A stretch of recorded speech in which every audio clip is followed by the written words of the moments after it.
माहिती नाही की मला राष्ट्रवादी काँग्रेस पार्टी नाही. ज्या पद्धतीने हा एक उमेदवार गेली 5-10-15 वर्ष काँग्रेस आल्यापासून आज भाजपमध्ये जणू वाटतंय आणि ज्याचा त्रास समजा जिल्ह्याला होत गेलेला आहे, त्या सगळ्यांनी पार्टीला स्पष्ट सांगितलं होतं, पार्टीच्या घोषणात सांगितलं होतं की आम्हाला सीट बदलून पाहिजे.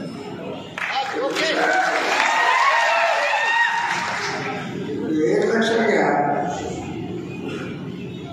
की आपण महायुतीचे एक सदस्य आहोत. संजय गांधी तुम्हाला सांगितलं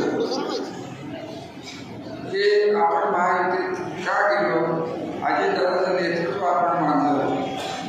तुम्ही सगळ्यांजण कार्यक्रमाला बोलवलं, तुमचे विचार ऐकायला बोलवलं, निर्णय घ्यायला बोलवलं. निर्णय मीच घ्या. काय घडणार आहे तुम्हाला 2 दिवसातून सांगतो. तुम्ही गडबड करू नका. गाडगे साहेब ते बोलले, सुरेंद्र बोलले साहेब ते बोलले, माझं वय लक्षात घेऊन पुढची आपली 20-30 वर्ष कशी जाणार आहे कळत नाही तर सातारा जिल्ह्याची याच्यासाठी आजची खरं ही आपण मेळावा. मोदी साहेबांच्या बद्दल आपण मोठे नाही, पण आपण मोठे नाही. भारतीय जनता पार्टीला किती चुकते हे सांगायला मी तुम्हाला बोलवलेलं नाही. अजितदादांनी काय करायला पाहिजे हे सांगण्यासाठी मी तुम्हाला बोलवलेलं नाही. तुमच्या भावना या विमा अपेक्षित होत्या आणि या भावना जर बाहेर पडल्या नाहीत तर आमची राष्ट्रवादी आमच्या जिल्ह्यात राहील की नाही अशी शंका निर्माण झाल्यानंतर आपल्याला प्रामाणिकपणे आपण ज्या निर्णयाच्या नेत्याच्या मागे गेलेलो आहोत त्याच्या कानावर हा सगळा इतिहास घालायला पाहिजे आणि सांगून महाराष्ट्रात आजचा हा कार्यक्रम होतो. माझा त्या उमेदवाराविषयी काय माहीत नाही, मला माणच्या आमदारांच्या विषयी काय म्हणणं नाही, त्यांच्या पद्धतीने देतात. परंतु आमच्या मताची गरजच नसेल त्यांना तर मग आम्ही तरी हा हट्टाच का करावा की नाही आमची मतं घ्याच, आमची मतं घ्याच, आमची मतं घ्याच. हा खरा विषय आहे. त्याला इतका आत्मविश्वास आहे की रामराजे आणि रामराजेंच्या मानणारी लोक किंवा विचाराची मंडळी ही जरी कोणती गेली तरी आपण निवडून.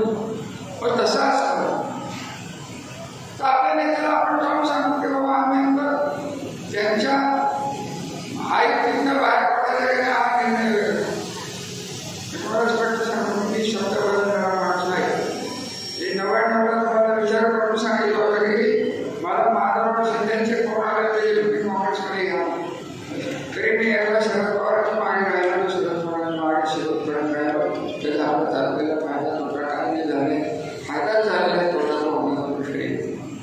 आणि त्यामुळे उगाच मापण्याच्या भागात तुतारी करू, मशाल करू, शिट्टी करू, आपण काय करू या भानगडीत चालणार नाही.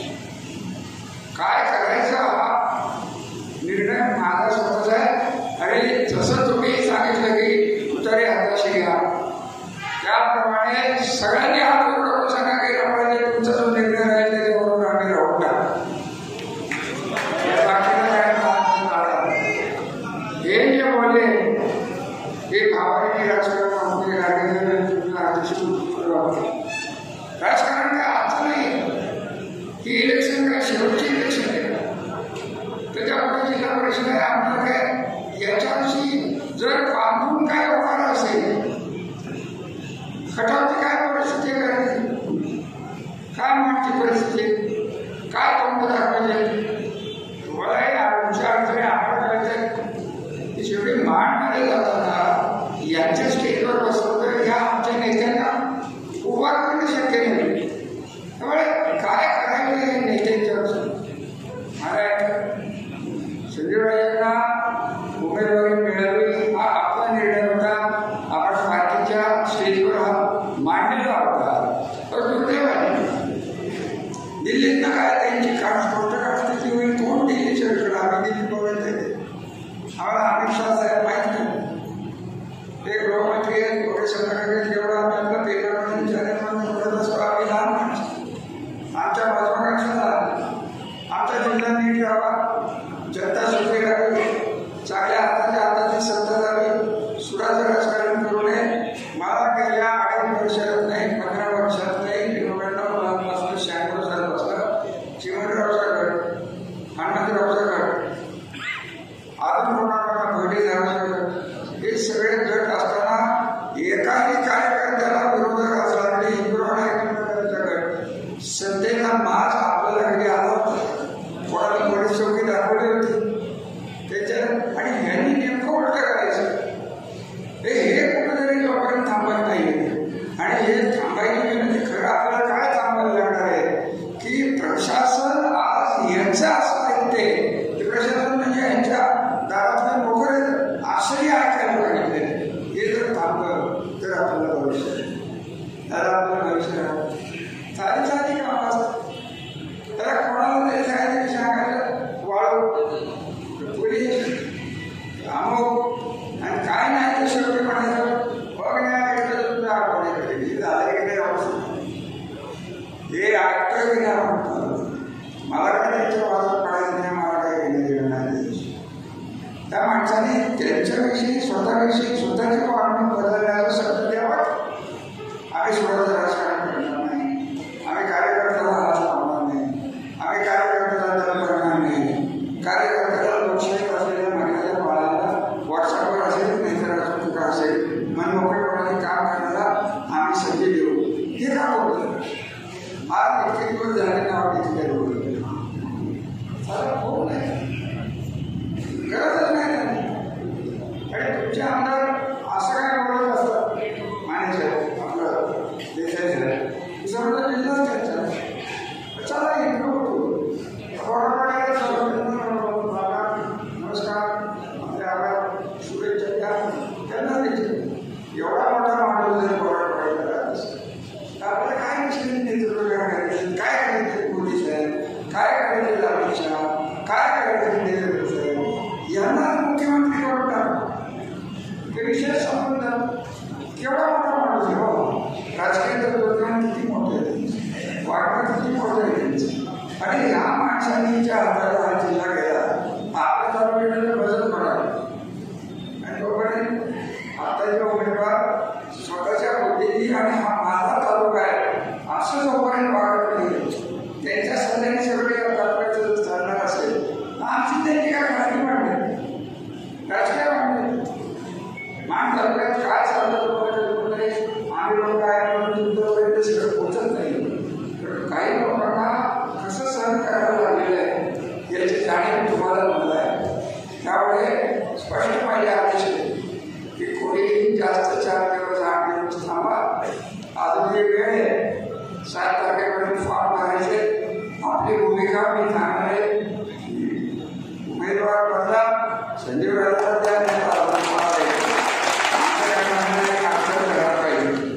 मला म्हणणं नाही हा उमेदवार नको किंवा उमेदवाराने आम्हाला कन्व्हिन्स करावं की माझ्या हाताने चुकलं असेल, आम्हाला विश्वास द्या माझं चुकलं असेल तर मी माफी मागतो, याच्यापुढे मी वाढणार ते राहिलं मागतं यांचं चाललं. मला वेगळ्या कामात वापरतात, मला माझ्या दोस्ताबद्दल त्यांच्या धोरणात काय अर्थ राहिले लेवलच झाला नाही तर लेवलचं वाढणं शक्य होणार नाही. आणि कसं राजकारण याच्यात बदल केले आहे याचं कारण कोणी हे सोडणं अत्यंत गरजेचं आहे. शेवटी या जिल्ह्याला इतिहास होतो, त्या जिल्ह्याला संस्कृती होती, त्या जिल्ह्याला राजकीय विचार होतो. आज कोरेगावमध्ये लोक आले, कोरेगावमध्ये 35 वर्ष नागरिक समाजाचा आमदार होता एवढं सांगा. 90% लोक साहेब तुमची महाराष्ट्राकडे तरी कोरेगावचा आमदार नागरिक समाजाचा. ही आपली संस्कृती आपण सुरू केली. जातीवर चाललंय, ह्याच्यावर चाललंय, दहशतीवर चाललंय, वाळूवर चाललंय, याची वाळू चालवतो, त्याची वाळू चालवतो, त्याची मठ्याने गाठ बनवतो, हे कर पोलीस चौकीचं राजकारण हे कुठपर्यंत करणार आहे. कोणाच्या नावात मोदी साहेबांनी त्यांची दूरदृष्टी असेल, त्यांची प्रतिनिधी काय असेल त्याच्यावर मला काय बोलायचं आहे का. मी स्वतःचा सेवा म्हणून नाही नव्हतो आणि त्याच्या प्रेरणा हे जे सांगतो भारतीय जनता पार्टी ही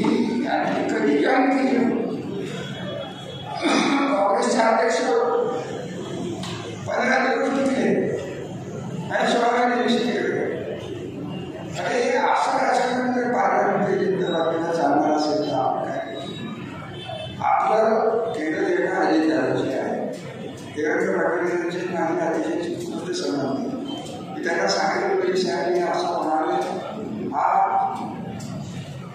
जो उभारून आलेला मतप्रवाह आहे हा काही कंटेंट करता मर्यादित नाही असं मला वाटत नाही. मी नंतर अनेक प्रश्न केले मला म्हणाले की युक्ती धर्म आहे आणि काळजी दूर भागात शांत करा किंवा माझ्या डोक्यात एक विचार आलेला आहे हे फायदा आहे की आपण जे जे बोललेलं आहे ते त्याच्याकडे मीडियाने आवडी पोहोचवले.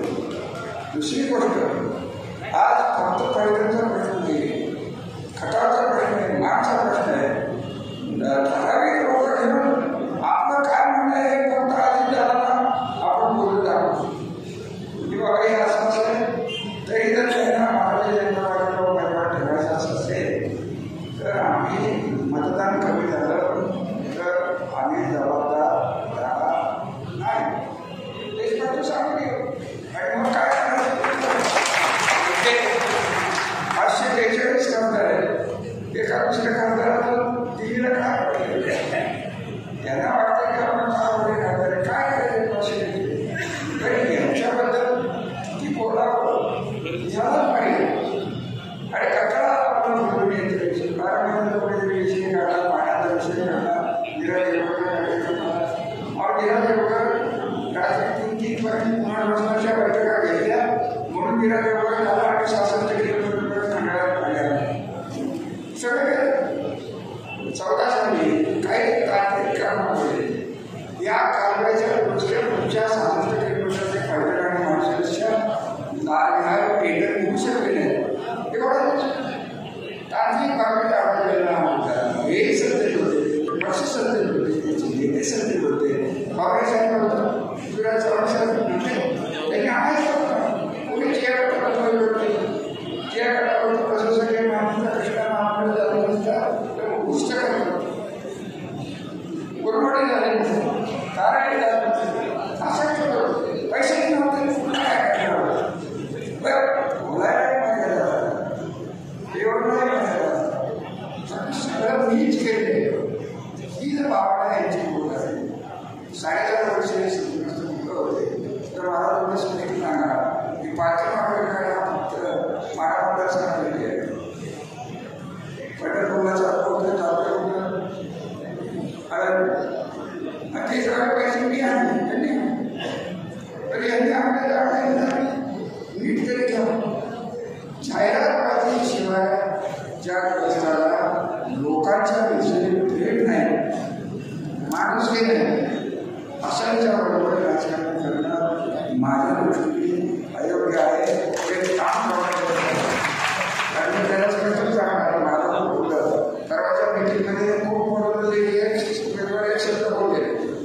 जे कोण बोलवलं त्याचे माझे आमदार बोलले आणि विषय बोलला तुम्ही काय केलं मी काय केलं आम्ही काय केलं काय केलं याच्यावरच त्याचं चालू आणि कोणाला एक पद्धत असते की 2 उपमुख्यमंत्री समोर बसले कुठल्या लेवल आम्हाला शेवटी कळाला मला म्हटलं धन्यवाद चला हे काही थांबणार काम नाही हे असं चालू झाली 1 तास आमची सभा झाली आमची मिटिंग झाली तरी बघा मला एक सुचतं की तुमच्याशी कळवी योग्य रीतीने आमचं शिष्टमंडळ 4 वर्षात जाईल आणि मग निर्णय तुम्हाला कळवण्यात येईल याच्यामध्ये कुठलीही मिटिंग होणार नाही.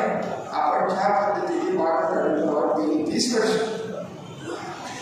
पाण्यासाठी झिजलेले माणूस तुम्हाला त्याची किंमत नसते तर मला काही किंमत आली 30 वर्ष तुमच्यासाठी संसार व्हायला मुलं व्हायचे बायको व्हायचे या सगळ्या गोष्टी सोडून सगळं राजकारण केले हे केवळ पाण्यासाठी दुसऱ्या भागामध्ये केलेलं राजकारण हे जर वाया टाकायचं असेल तर तुमच्या कोण नाही आपापसातले भांडे पेटवा हा संबंध जिल्ह्याच्या भविष्याचा प्रश्न तयार झाला काय महाराष्ट्राच्या 40 तालुक्यांचा प्रश्न किंवा 40 जिल्हा नको त्या माणसाच्या हाताचा जिल्हा गेला 11 तालुक्यांचं वाटलं करत एवढं बाकी दिसतं कारण नको त्या माणसाला नको आपण संस्कृती जिल्ह्याची वेगळी आपल्याला वेगळे विचार द्यायचे तरुण पिढीला वेगळे विचार द्यायचे ही भावना आपण ठेवायला पाहिजे आणि आपली परवानगी असेल तर सगळ्यांनी परत एकदा